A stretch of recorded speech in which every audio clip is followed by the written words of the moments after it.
Un comentarista bíblico dijo: las iglesias están en crisis, muchos creyentes ya no entienden el mensaje del Evangelio, algunos por solidaridad con el mundo prefieren callarse sobre Dios y sobre Cristo, sobre la reconciliación y la redención, sobre la gracia y la fe. La epístola de Santiago indica otro camino. No está mal creer en Dios y en Cristo, en reconciliación y redención y dar testimonio de ello. Pero está mal cuando no funciona esta fe. Dicho de otro modo, el hombre moderno no culpa a los cristianos por ser cristianos, sino porque su fe no va acompañada por obras. Cierro comillas. Una verdad que Santiago subraya en este texto y que enseña en toda la palabra de Dios es que lo que hacemos muestra lo que somos. Lo que hacemos muestra lo que somos. Esa verdad, desde luego, está en el nivel más profundo e importante posible. Santiago no está hablando sencillamente de creencias e intenciones en general, sino de una firme creencia de fe salvadora. La autenticidad de una confesión de Jesucristo como Salvador y Señor se hace más evidente por lo que una persona hace que por lo que dice. No es simplemente decir y tener una buena teología. Ahora, no quiero decir que la teología esté mal. Debemos estudiar la palabra de Dios, pero no es simplemente profesar, no es simplemente conocer acerca de la palabra de Dios y no hacer evidente esa palabra de Dios en nosotros. Una persona que profesa a Cristo, pero no vive una vida que honra a Cristo y le obedece, es un fraude. En el capítulo 2, el que estamos viendo en esta tarde, dos veces Santiago describe tal fe como muerta. En el versículo 17, lo que leyó el pastor, y en el versículo 26. Una persona con fe muerta no puede producir y no produce obras que son verdaderamente rectas y buenas, y la ausencia de tales obras es prueba de la ausencia de la fe salvadora. Esto va acompañado. No es simplemente tener una buena teología, no es simplemente profesar, sino que también va acompañado de esas buenas obras. En el Nuevo Testamento presenta muchos ejemplos de tal fe muerta. Cuando Juan el Bautista vio allá en Mateo capítulo 3, versículos 7 al 9, Mateo capítulo 3, versículos 7 al 9, sí, cuando Juan el Bautista vio que muchos de los fariseos y de los saduceos venían a su bautismo, les decía: generación de víboras, ¿quién os enseñó a huir de la ira venidera? Haced pues frutos dignos de arrepentimiento, y no penséis decir dentro de vosotros mismos: a Abraham tenemos por padre, porque yo os digo que Dios puede levantar hijos a Abraham aún de estas piedras. Ustedes no pueden confiar en su herencia para la salvación, no importa cuán grande pueda ser. Estaba diciendo: si ustedes confían realmente en Dios y pertenecen a Él, darán evidencia al arrepentirse de sus pecados y vivir justamente. Esto es lo que les estaba diciendo Juan el Bautista en este momento a los fariseos que venían a Él cuando Él estaba bautizando. Al llamarlos víboras, daba a entender que la vida de ellos era cualquier cosa menos justa y que por lo tanto la fe que profesaban estaba muerta. Esto es lo que le estaba dando a entender Juan el Bautista en este momento a estos fariseos que se jactaban en su tiempo de que conocían la palabra a perfección, de que cumplían ciertas obras o cumplían para ellos, y ante el mundo y ante los que lo veían daban a entender de que eran pues perfectos en cuestión de la ley, pero era una fe que estaba muerta porque no producían obras. En el Sermón del Monte, Jesús dijo en Mateo capítulo 5, versículo 16: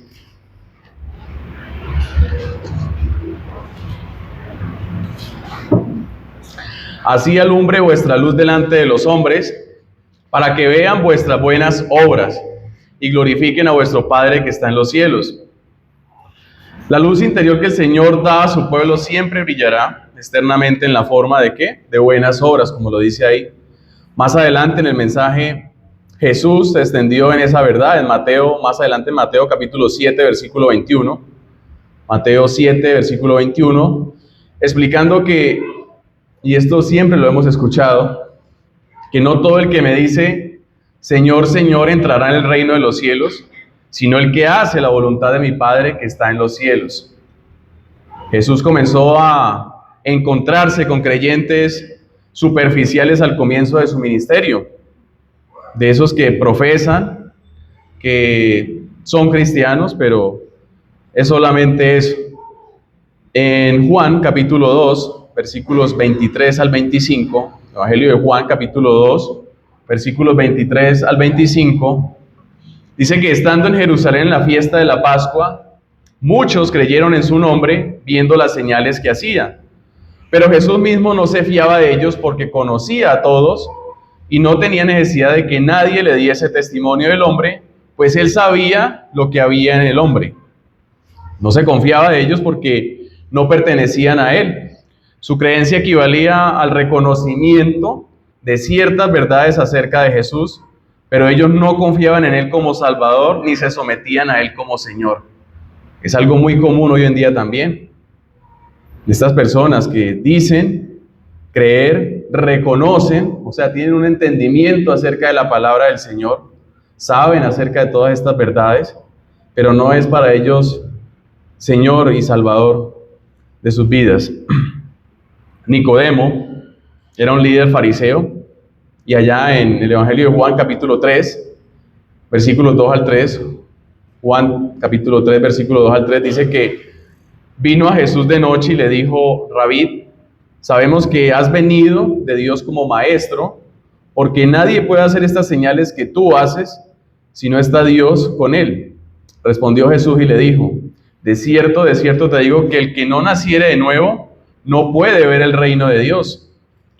Nicodemo creía que Jesús era un profeta de Dios, que hablaba la verdad y que hacía milagros por el poder divino, y tal vez creyera incluso que él era el Mesías prometido, pero el Señor puso en claro que, sin que importe cuán sinceros seamos, el simple reconocimiento de las verdades acerca de él no constituye renacimiento espiritual. El simple hecho de profesar, de conocer, de saber de teología acerca del Señor, no es o no constituye ese renacimiento espiritual. Jesús repetidamente subrayó la verdad fundamental del Evangelio, de que simplemente aceptar de modo intelectual la verdad divina no produce la salvación. El simple hecho de aceptar intelectualmente la verdad divina no produce la salvación. Dice en Mateo capítulo 7, versículos 16 al 20. Mateo 7, versículos 16 al 20. ¿Acaso se recogen uvas de los espinos o higos de los abrojos? Preguntó retóricamente. Así todo buen árbol da buenos frutos, pero el árbol malo da frutos malos. No puede el buen árbol dar malos frutos, ni el árbol malo dar frutos buenos. Todo árbol que no da buen fruto es cortado y echado en el fuego. Así que por sus frutos los conoceréis. Terminó la parábola del sembrador también diciendo en Mateo 13, versículo 26, Mateo 13, versículo 26, terminó diciendo, el que fue sembrado en buena tierra, este es el que oye y entiende la palabra y da fruto, y produce a 100, a 60 y a 30 por uno. Por medio también del escritor de Hebreos, en Hebreos capítulo 12, versículo 14, Dios ordena, seguid la paz con todos y la santidad, sin la cual nadie verá al Señor. Dios nos ha traído de esas tinieblas a su luz admirable. Hemos nacido de nuevo, pero debemos vivir en esa santidad que el Señor ordena. Y esa santidad también va acompañada de esos frutos. Una profesión de fe que no produce santificación alguna es una fe muerta. Si no hay santificación, si no hay una vida de santidad en nosotros, es una fe muerta. Los verdaderos creyentes no solo son hechura de Dios, dice Pablo en Efesios, más adelante en Efesios capítulo 2, versículo 10, Efesios 2, versículo 10, sino que son en realidad creados en Cristo Jesús, ¿para qué? Para buenas obras, las cuales Dios preparó de antemano para que anduviésemos en ellas. Lo que miramos esta mañana en el estudio, el estudio bíblico del decreto, esas obras, Dios las preparó de antemano para que anduviésemos en ellas. Como en muchos otros momentos de su historia, la iglesia actual necesita con urgencia reconocer y tratar acerca de la idea destructora del alma de que el simple reconocimiento de que los hechos del Evangelio son verdaderos es suficiente para la salvación. Esto está haciendo mucho daño a la iglesia o a las iglesias hoy en día, que solamente se basan en el reconocimiento de las verdades, solamente en aceptar todo lo que el Señor ha hecho y piensan que eso es suficiente para la salvación. Debemos oponernos clara y enérgicamente al engaño y falsa ilusión de que conocer y aceptar la verdad acerca de Jesucristo equivale a tener fe salvadora en Él. No nos engañemos, hermanos. Tener el conocimiento, tener esa teología, no es o no nos hace tener esa fe salvadora. No es simplemente confesar, simplemente conocer. Eso no nos hace tener esa fe salvadora. En algunos círculos eclesiásticos incluso parece sostener la idea de que sencillamente no negar a Dios es equivalente a confiar en Él. Llegan a este extremo de que simplemente si usted no niega a Dios, eso equivale a confiar en Él y tener esa fe salvadora de la cual nos está hablando Santiago. Santiago no permitirá que tal falsedad no se cuestione. Como se observa varias veces en los capítulos anteriores de este comentario, la epístola de Santiago presenta una serie de pruebas por las cuales los cristianos podemos evaluar la autenticidad de nuestra fe. Todas las pruebas se basan en la verdad fundamental de que la persona que no haga un irrevocable compromiso a abandonar el pecado y a obedecer y servir al Señor Jesucristo, no tiene nada que reclamarle y debe ser confrontada con la realidad de ¿cuál? De una condición perdida en la cual está esa persona. Hermanos, como vivimos, prueba quiénes somos o no somos ante los ojos de Dios. Como vivimos, prueba quiénes somos o no somos ante los ojos de Dios. Como expresó Santiago en el capítulo anterior, en el capítulo 1, versículo 22, dice que los creyentes genuinos somos ¿qué? Somos hacedores de la palabra y no tan solamente oidores, engañándonos a sí mismos. No es simplemente, o no es el hecho de escuchar la palabra fielmente, venir cada domingo, hacer nuestros devocionales, ser muy estudiosos de la palabra, pero si no la ponemos por práctica, es una fe muerta. Pudiéramos decir que no nos cuesta nada ser cristiano, pero nos cuesta todo para poder vivir plenamente como tal. No nos cuesta nada ser cristiano, pero nos cuesta todo cuando llevamos a la práctica, cuando llevamos esa palabra a ser no solamente oidores, sino también esos hacedores de la palabra. Daremos fruto y debemos dar mucho fruto. Nada que poseamos merece ni siquiera la menor parte de la salvación. O sea, no hemos hecho nada por nuestra salvación, ninguna obra merece parte en esa salvación, pero una vez que seamos o que somos salvos, todo lo que tenemos le pertenece al Señor. Eso desde luego es lo que quiere decir señorío y fue lo que Jesús indicó en las parábolas del tesoro escondido y la perla de gran precio. En Mateo 13, versículos 44 al 46. Mateo 13, versículos 44 al 46.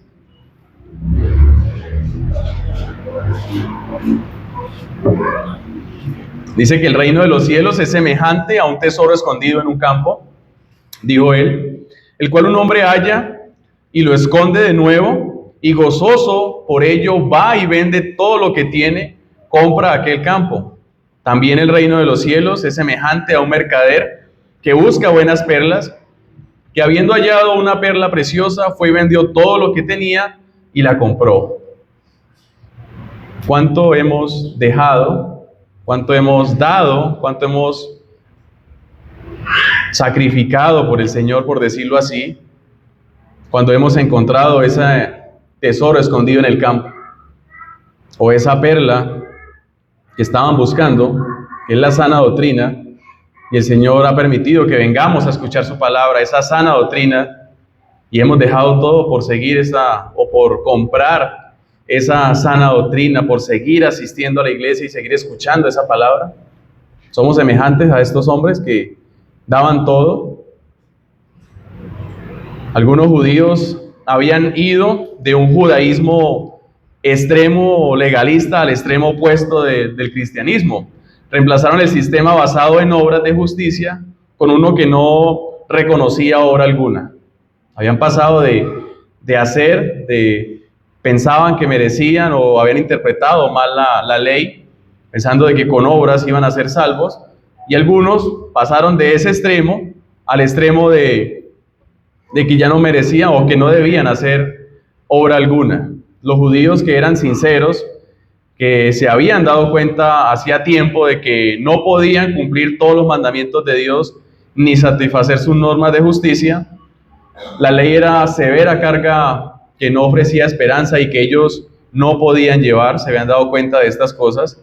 En los siglos anteriores los rabinos habían añadido y seguían añadiendo aún más cargas en forma de tradiciones, como dice en Mateo 23:4. Mateo 23:4 dice que sobre los hombros de los hombres seguían colocando nuevas cosas, se inventaban más cosas, añadían más cosas a la ley del Señor. Por consiguiente, cuando escucharon estos judíos o estos fariseos, cuando escucharon el evangelio de salvación solo a través de la gracia y de la fe, muchos judíos se sintieron atraídos. Claro, para ellos era mejor, era más fácil, pues ya no me exigía nada. Habían malinterpretado la ley que Dios les había dado al pueblo de Israel y ahora estaban malinterpretando esa salvación solamente por gracia.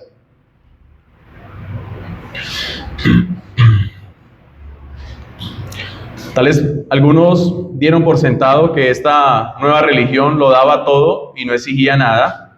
Tales personas harían una profesión de creer en Cristo, pero con la falsa idea de que como las obras no son eficaces para la salvación, no eran necesarias para nada. Se fueron al extremo.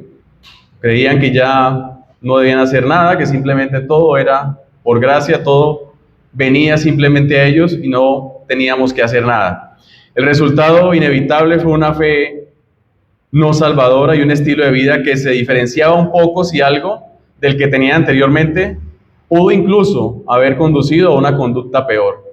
O sea, el estado en el que estaban cuando creían que la salvación era por obras, a pasar ahora a no hacer nada, su condición vino a ser aún peor.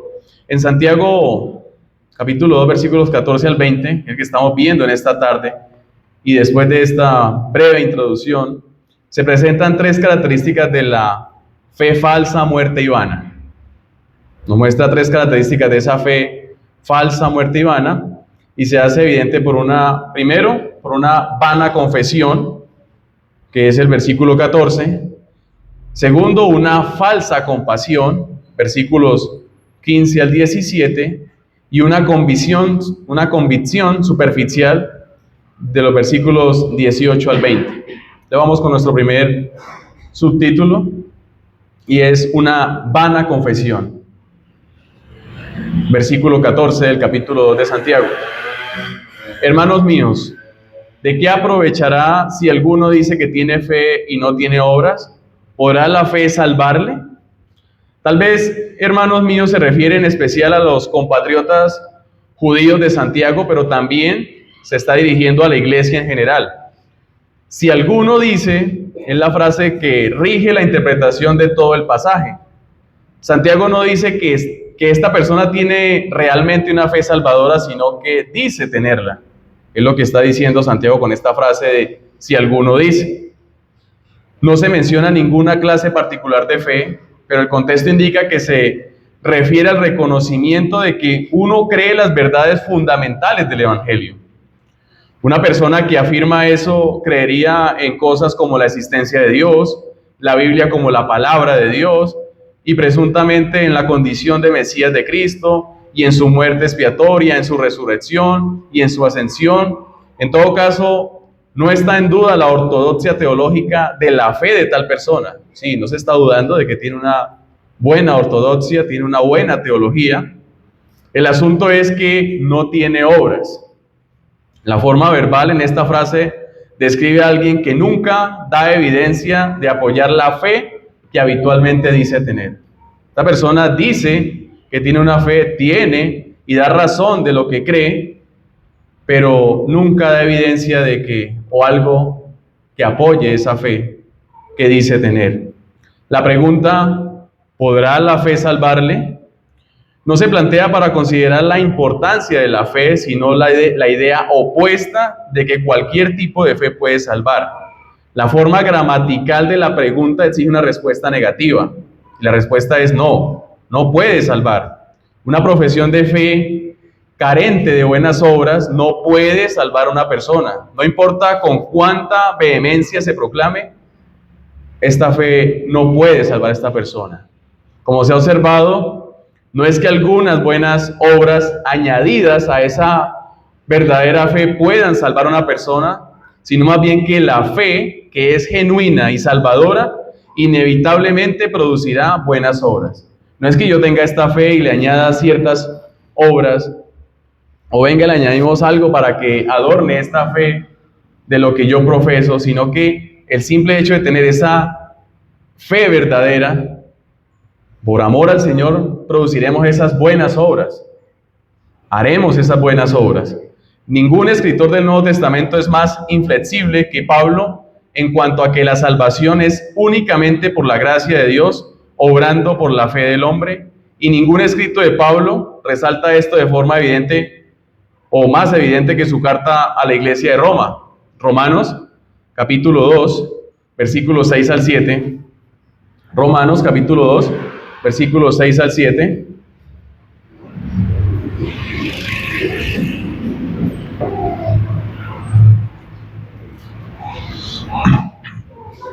Y en esa carta inequívocamente afirma que Dios, dice en el versículo 6, el cual pagará a cada uno conforme a sus obras, vida eterna a los que perseverando en bien hacer buscan gloria y honra e inmortalidad, pero ira y enojo a los que son contenciosos y no obedecen a la verdad, sino que obedecen a la injusticia. Tribulación y angustia sobre todo ser humano que hace lo malo, al judío primeramente y también al griego. Pero gloria y honra y paz a todo el que hace lo bueno, al judío primeramente y también al griego. Porque no son los oidores de la ley los justos ante Dios, sino los hacedores de la ley serán justificados. Porque cuando los gentiles que no tienen ley hacen por naturaleza lo que es de la ley, estos, aunque no tengan ley, son ley para sí mismos, mostrando la obra de la ley escrita en sus corazones, dando testimonio su conciencia y acusándoles o defendiéndoles sus razonamientos, en el día en que Dios juzgará por Cristo Jesús los secretos de los hombres conforme a mi evangelio. Vemos que en estos versículos empieza Pablo hablando de que nos juzgará conforme a nuestras obras, a lo que hayamos hecho. Por lo tanto, es obvio que Santiago no está en conflicto con Pablo acerca del fundamento de la salvación, como han sostenido algunos intérpretes. No están en frente de confrontación, sino que están combatiendo a dos enemigos comunes. Pablo se opone al legalismo de las buenas obras, Santiago se opone a la creencia fácil, pero ambos hombres ponen en claro que vamos a ser juzgados sobre la base de lo que hayamos hecho, ya que ese es un indicador seguro de la salvación genuina. Dijo Jesús, no os maravilléis de esto, dijo Jesús, porque vendrá hora cuando todos los que están en los sepulcros oirán su voz, y los que hicieron lo bueno saldrán a resurrección de vida, mas los que hicieron lo malo a resurrección de condenación. Juan 5, versículo 28 al 29. En un pasaje ya citado, Pablo resume de la forma más clara posible la correcta relación entre la fe y las obras. Vamos a Efesios capítulo 2, Efesios capítulo 2, versículos 8 al 10. Después de afirmar que por gracia sois salvos por medio de la fe, y esto no de vosotros, pues es don de Dios, no por obras para que nadie se gloríe, inmediatamente añade, porque somos hechura suya, creados en Cristo Jesús para buenas obras, las cuales Dios preparó de antemano para que anduviésemos en ellas. En Tito 2:7, Tito capítulo 2, versículo 7 dice que los creyentes deben ¿qué? Presentarse en todo como ejemplo de buenas obras. Las obras siempre nos medirán y siempre seremos el mundo, como decía el comentarista al principio, nos ve y nos juzga no porque seamos cristianos, sino porque esos cristianos no acompañan esa fe que profesan con esas buenas obras. Hermanos, nadie es salvo sin llegar a ser una nueva criatura. Y por el poder de la presencia interior del Espíritu Santo, la nueva creación produce tales buenas obras como el arrepentimiento, sumisión, obediencia y amor a Dios y a los demás creyentes. La salvación no produce perfección inmediata, sino una nueva dirección, la nueva disposición que odia el pecado, ama al Señor y procura conocer y obedecer su voluntad, comienza a manifestarse en la conducta. Si hemos nacido de nuevo y seguimos en esa santificación y debemos, si somos verdaderamente hijos de Dios, empezar a dar esos buenas o esos frutos que el Señor espera de nosotros. Es así como pasamos a nuestro segundo encabezado, o nuestro segundo subtítulo, y es la falsa compasión. Falsa compasión. Ya vimos la vana confesión, ahora vamos a ver la falsa compasión. Versículos 15 al 17 dice: y si un hermano o una hermana están desnudos y tienen necesidad del mantenimiento de cada día, y alguno de vosotros les dice: id en paz, calentados y saciados, pero no le dais las cosas que son necesarias para el cuerpo, ¿de qué aprovecha? Así también la fe, si no tiene obras, es muerta en sí misma. En segundo lugar, Santiago ilustra su punto de vista al comparar la fe sin obras con las palabras de compasión, sin las correspondientes obras de piedad. Esta es una analogía apropiada, ya que puede caracterizarse la fe muerta por la falsa compasión, por un interés verbal por los necesitados, que no es más que una impostura hipócrita. Sí, tengo el interés, algunos tienen ese interés por el hermano. Oh, qué pesar, mi hermano está pasando por una situación muy difícil, pero es solamente, como decimos, de dientes para afuera, porque en su corazón y la intención de ayudar a este hermano es algo hipócrita de su parte, es una falsa compasión. La construcción griega indica una necesidad de parte de tales creyentes que era de mucho tiempo, no temporal. O sea, estas cosas que está diciendo aquí Santiago no es algo de que el hermano llegó hoy quizás más vestido, teniendo una necesidad o pasando por una situación difícil que se le presentó a último momento, sino que ya es algo de tiempo, no es de momento, sino que llevaba su tiempo. Desnudo no significa literalmente eso, sino más bien con ropas pobres e insuficientes, sugiriendo que tenían frío y se sentían desdichados por la falta de ropas apropiadas. De igual manera, necesidad del mantenimiento de cada día no indica necesariamente inanición, sino más bien nutrición insuficiente para una vida saludable normal. O sea, estos hermanos estaban presentando estas necesidades y esto es lo que está diciendo Santiago. O sea, no es algo de momento y que nadie se dio cuenta y que nadie quiso ayudar a estos hermanos, sino que lo venían presentando, se venía presentando, o se puede venir presentando en la iglesia, pero nadie hace nada, simplemente es una falsa compasión. La referencia es a aquellos que están privados de las cosas indispensables de la vida. Y en el capítulo o en el sermón anterior vimos y aclaramos un poco acerca de qué es el amor hacia los demás, qué era ese amor. Y es como cuando yo me despierto y doy gracias al Señor porque estoy bien de salud.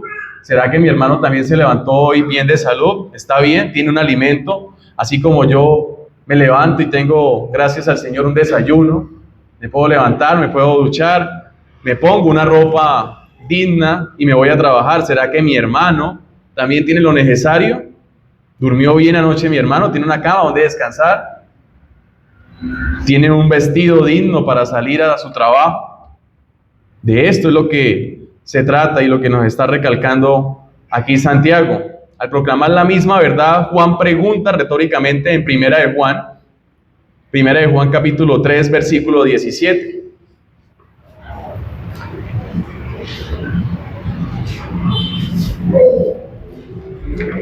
Y es lo que estamos diciendo.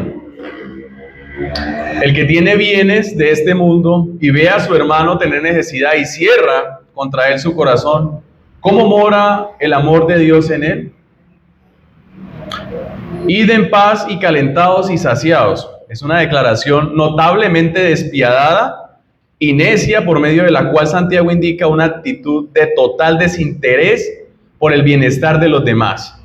Las personas no dicen realmente estas palabras, pero a menudo manifiestan tal sentimiento por el desinterés egoísta que no da a los necesitados las cosas que son necesarias para el cuerpo. Cuando dice id en paz, es equivalente a decir Dios le bendiga. Y calentados y saciados es equivalente a decir que Dios te cuide, pero sin tener esa intención alguna de ser ese canal para tal cuidado. Es como decir, caliéntate y aliméntate tú mismo.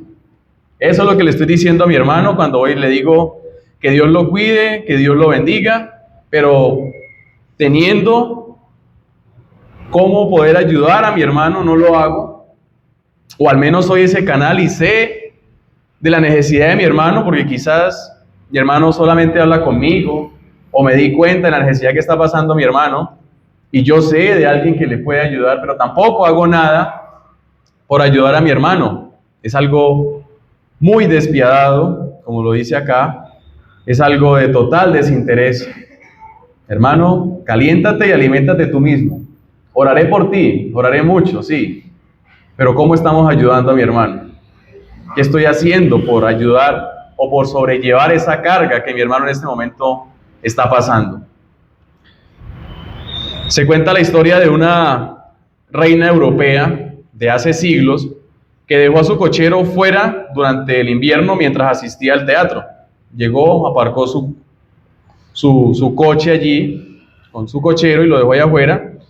Dice que el drama fue tan conmovedor que la reina sollozó durante toda la puesta en escena, o sea, lloró durante toda la puesta en escena del teatro, pero cuando regresó al coche y descubrió al cochero muerto de frío, no derramó ni una lágrima, se conmovió profundamente con una tragedia ficticia, pero permaneció inconmovible por una real, en la que estaba directamente implicada y de la cual había sido responsable. Hermanos, es asombroso que tantas personas puedan motivarse emocionalmente con una película, una obra teatral, una canción popular, un programa de televisión, llorando por las tragedias y encolerizándose por las cosas mal hechas y por las injusticias que vemos en las redes sociales y en todo lado. Sin embargo, no muestran preocupación o compasión por la situación difícil de un hermano. Es triste, es preocupante ver cómo lloran, se emocionan, sienten ira por estas cosas, pero cuando pueden y tienen la oportunidad de hacer esas buenas obras, no lo hacen. En nuestro mundo artificial, centrado en nosotros mismos, las fantasías a menudo llegan a ser más significativas que la realidad. Esas fantasías, eso que nos muestra la televisión, el mundo, las redes, es más significativo para nosotros que lo que estamos viviendo verdaderamente en la iglesia, que lo que verdaderamente está viviendo mi hermano. Cuán totalmente diferente de esa fue la reacción de los creyentes ante la necesidad de los santos en Jerusalén después de Pentecostés. Los nuevos creyentes espontáneamente, que decía, vendían sus propiedades y sus bienes y los repartían a todos según la necesidad de cada uno, en Hechos capítulo 2 versículo 45. Pero quiero que vayamos a Hechos capítulo 4, Hechos capítulo 4 versículos 32 al 35. Allí se evidencia un espíritu abnegado. Dice en Hechos capítulo 4 versículos 32 al 35.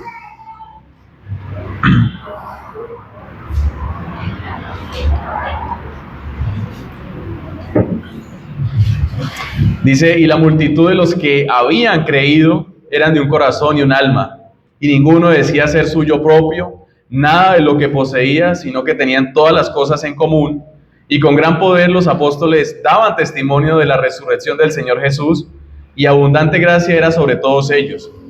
Así que no había entre ellos ningún necesitado, porque todos los que poseían heredades o casas las vendían y traían el precio de lo vendido y lo ponían a los pies de los apóstoles, y se repartía cada uno según su necesidad. Con palabras aún más fuertes, Jesús enseñó que su pueblo tiene una obligación especial de ayudarse unos a los otros. En realidad dijo él, ayudar a los demás creyentes es servirle a él, y no servirles es abandonarlo a él. En el día del juicio, ese servicio, esas buenas obras, o la ausencia de este, será lo que hará la distinción para separar las ovejas de los cabritos. Los que tienen fe verdadera y viva de los que tienen fe falsa y muerta. Los que entran en el reino no serán los que simplemente confesaban el nombre de Jesucristo, sino aquellos cuya vida de obediencia, servicio a Dios mostraron que eran sinceros. Bueno, yo creo que esto es duro, como dice el pastor, durante la preparación de esta predicación, uno mismo se exhorta, la palabra lo exhorta primeramente a uno, y ve que uno ha dejado pasar muchas oportunidades de hacer esas buenas obras con mi hermano, ese desinterés que muchas veces tenemos hacia los mismos hermanos. Y vamos a Mateo capítulo 25, Mateo capítulo 25 versículos 31 al 40. Yo creo que este pasaje es muy conocido, pero debemos traerlo nuevamente. Mateo capítulo 25 versículos 31 al 40. Versículo 31. Cuando el Hijo del Hombre venga en su gloria y todos los santos ángeles con él, entonces se sentará en su trono de gloria y serán reunidas delante de él todas las naciones, y apartará los unos de los otros, como aparta el pastor las ovejas de los cabritos. Y pondrá las ovejas a su derecha y los cabritos a su izquierda. Entonces el rey dirá a los de su derecha: venid benditos de mi Padre, heredad del reino preparado para vosotros desde la fundación del mundo. Porque tuve hambre y me diste de comer, tuve sed y me diste de beber, fui forastero y me recogiste, estuve desnudo y me cubristeis, enfermo y me visitasteis, en la cárcel y viniste a mí. Entonces los justos le responderán diciendo: Señor, ¿cuándo te recogimos o desnudo y te cubrimos? ¿O cuándo te vimos enfermo o en la cárcel y vinimos a ti? O sediento y te dimos de beber, y cuando te vimos forastero y te recogimos, o desnudo y te cubrimos.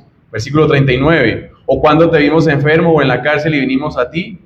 Y respondiendo el rey les dirá: de cierto os digo que en cuanto lo hiciste a uno de estos mis hermanos más pequeños, a mí lo hicisteis.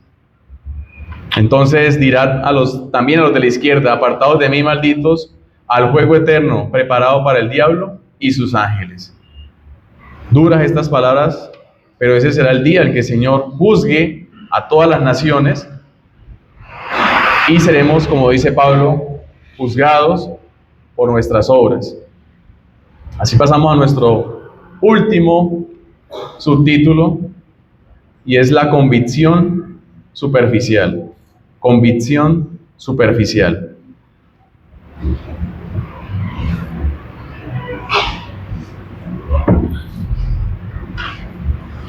Versículos 18 al 20. Pero alguno dirá: tú tienes fe y yo tengo obras. Muéstrame tu fe sin tus obras, y yo te mostraré mi fe por mis obras. ¿Tú crees que Dios es uno? Bien haces. También los demonios creen y tiemblan. ¿Mas quieres saber, hombre vano, que la fe sin obras es muerta? Una tercera característica de la fe muerta es una convicción superficial, un reconocimiento de ciertos hechos con relación a Dios y a su palabra, sin someterse a ninguno de ellos.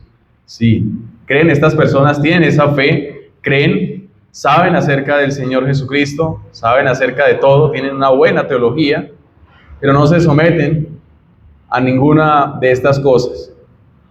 Por eso, hermanos, no es solamente recordar aquel día en que vinimos en arrepentimiento y fe a los pies de Cristo. Esto en sí mismo no es prueba de salvación. La única prueba cierta es lo que se vive después de profesar que somos cristianos. Jesús muchas veces advirtió contra la falsa confianza en la salvación. En Lucas capítulo 6, versículos 46 al 49. Lucas capítulo 6, versículos 46 al 49. ¿Por qué me llamáis Señor, Señor y no hacéis lo que yo digo?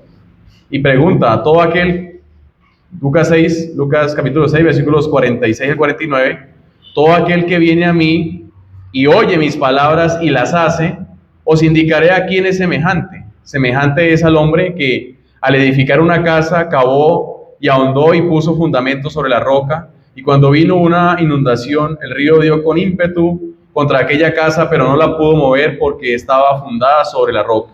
Mas el que oyó y no hizo, semejante es al hombre que edificó su casa sobre tierra sin fundamento, contra la cual el río dio con ímpetu y luego cayó y fue grande la ruina de aquella casa.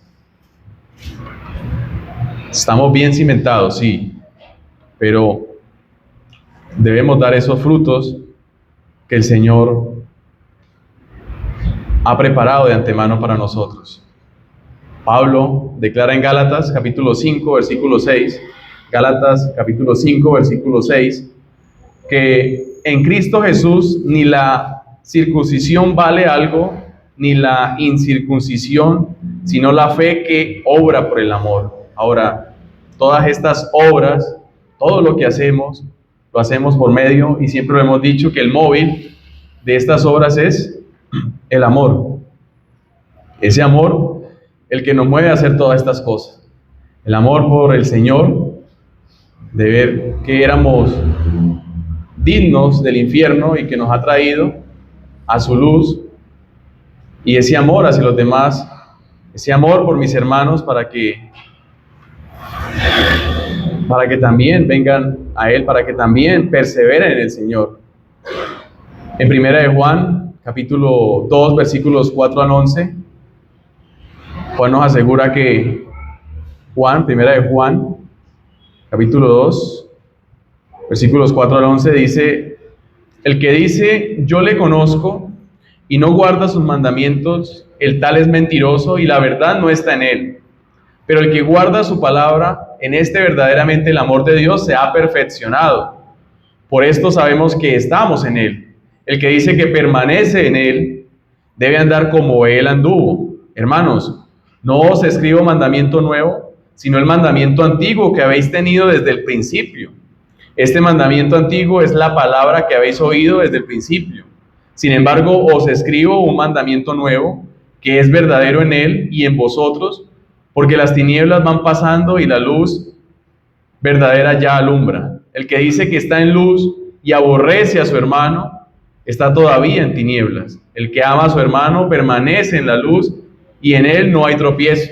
Pero el que aborrece a su hermano está en tinieblas y anda en tinieblas y no sabe a dónde va, porque las tinieblas le han cegado los ojos. Hemos venido de esas tinieblas a la luz, y nuestras obras, nuestro proceder con mi hermano, el amor hacia los demás miembros de la iglesia, nos hace seguir andando en esa luz, y dice que no tenemos, que no hay en él tropiezo.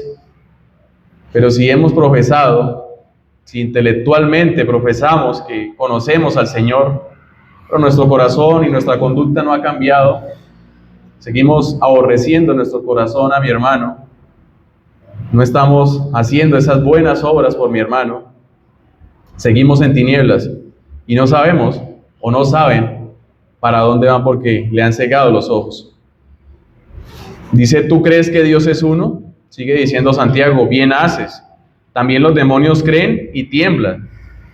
Bien haces tiene un toque de sarcasmo lanzado contra una ortodoxia imaginaria, pero universalmente común, que está carente de la fe salvadora. La doctrina ortodoxa no es garantía alguna de salvación, insiste Santiago. Aún los demonios son ortodoxos en el sentido de conocer y reconocer la verdad acerca de Dios. La doctrina ortodoxa es inconmensurablemente mejor que la herejía, por supuesto, ya que es verdadera y apunta hacia Dios y el camino de salvación, pero la simple aceptación de esta verdad no conduce a una persona a Dios y a la salvación. No es simplemente conocer. Los demonios también conocen estas verdades, saben de estas verdades. Tiemblan, significa erizarse y estremecerse, y se empleaba por lo general para referirse al temblor asociado con un gran miedo. Los demonios, al menos, tiemblan ante la verdad de Dios con temor, ya que saben que les aguarda el tormento eterno en el infierno. Ellos tiemblan porque saben qué les espera, saben cuál será su fin. En ese sentido, son mucho más realistas y sensibles que los que tienen fe falsa, que piensan que escaparán del juicio de Dios por su fe superficial. No nos engañemos, hermano. No se engañen pensando de que teniendo ese intelecto, esa fe superficial, irán a salvación o están siendo salvos, porque no es así. La fe va acompañada por esas obras. Aquí lo está igualando o comparando Santiago con los demonios. Y dice que al menos ellos son más razonables, saben para dónde van, saben qué les espera. Pero estas personas que profesan tener esa fe son ilusos pensando de que irán a salvación. Además de eso, Santiago pregunta, ¿mas quieres saber, hombre vano, que la fe sin obras es muerta? Vano tiene la idea de vacío o defectuoso. Identifica a cualquiera que se opone a la verdad de que la verdadera fe salvadora produce obras de justicia. O sea, esta persona, a pesar de que es vacía, se está oponiendo a esa verdadera fe salvadora que produce esas obras de justicia. Y muerta denota el concepto de sin fruto, falto de productividad, como dice en Mateo 7, versículo 19. Mateo 7, versículo 19. Todo árbol que no da buen fruto, dijo Jesús, es cortado y echado en el fuego. Una vida sin fruto es sin duda prueba de que no es de Dios y que no es aceptable a Dios, ya que no tiene la vida divina en ella. Creo que debemos examinarnos a nosotros mismos, ver nuestra vida, meditar en la palabra y preguntarnos si verdaderamente esa vida divina mora en nosotros, si tenemos una vida de frutos o si verdaderamente miramos hacia atrás y vemos que es vacía, que es vana. Lucas, y este pasaje ya para terminar, dice que Lucas informa que varias personas de Samaria, entre ellas un mago llamado Simón, dice que creyeron a Felipe, que anunciaba el evangelio del reino de Dios y el nombre de Jesucristo, y se bautizaban hombres y mujeres. Y quiero que vayamos a Hechos, capítulo 18, capítulo 8, versículos 18 al 22, Hechos, capítulo 8, versículos 18 al 22, nos dice que por la imposición de las manos de los apóstoles se daba el Espíritu Santo. Simón les ofreció dinero diciendo, dadme también a mí este poder, para que cualquiera a quien yo impusiere las manos reciba el Espíritu Santo. Entonces Pedro le dijo, tu dinero perezca contigo, porque has pensado que el don de Dios se obtiene con dinero. No tienes tu parte ni suerte en este asunto, porque tu corazón no es recto delante de Dios. Arrepiéntete pues de esta tu maldad y ruega a Dios si quizás te sea perdonado el pensamiento de tu corazón. Es obvio que la fe de Simón, el mago, el que está hablando aquí, no era para salvación, sino que era un simple reconocimiento de lo que predicaba Felipe, de que lo que predicaba Felipe era cierto. Su conocimiento acerca de Dios pues era correcto, pero Pedro le advirtió que su corazón no era recto delante de Dios y que por lo tanto no tenía parte alguna en la obra del Espíritu que había visto y aclamado. Su fe estaba muerta y era vana. Hermanos, es dura las palabras de Santiago en esta epístola. Muchas veces leíamos estos versículos o este capítulo y no íbamos tan a fondo al ver que profesar, conocer, saber acerca del Señor tener una buena doctrina, ser unos buenos teólogos, pero si nuestra vida es vacía, de nada va a servir, de nada sirve.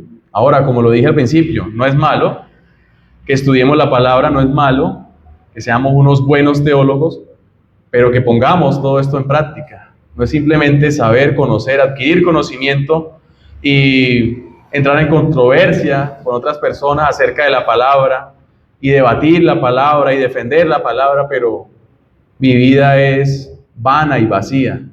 De nada va a servir, de nada le servirá en el día en que nos presentemos delante del Señor. Seremos vanos si no hemos puesto en práctica todo lo que hemos estudiado, todo lo que hemos escuchado de la palabra del Señor. Así que, hermanos, en esta tarde, pidámosle al Señor que si hemos vivido hasta este momento una vida vacía, una vida vana, una vida sin buenas obras, que nos perdone, que vengamos en Él en esta tarde, en arrepentimiento y en fe, y que verdaderamente vivamos esa vida cristiana. Como decía, es fácil ser cristiano, es fácil, lo difícil es ponerla en práctica, lo difícil es vivir esa vida cristiana. Podemos profesarla, pero en el momento de vivirla es difícil. Tendremos luchas internas, externas, en todo momento. Nadie nos dijo que la vida cristiana iba a ser fácil, nuestro Señor nos lo dijo, pero Él está con nosotros todos los días y Él es el que nos capacita. Y Él ha puesto en nosotros el querer como el hacer. Entonces pidámosle al Señor que nos perdone si no hemos vivido esa vida, la cual describe Santiago acá, y que esa fe vaya acompañada de buenas obras. Vamos a orar.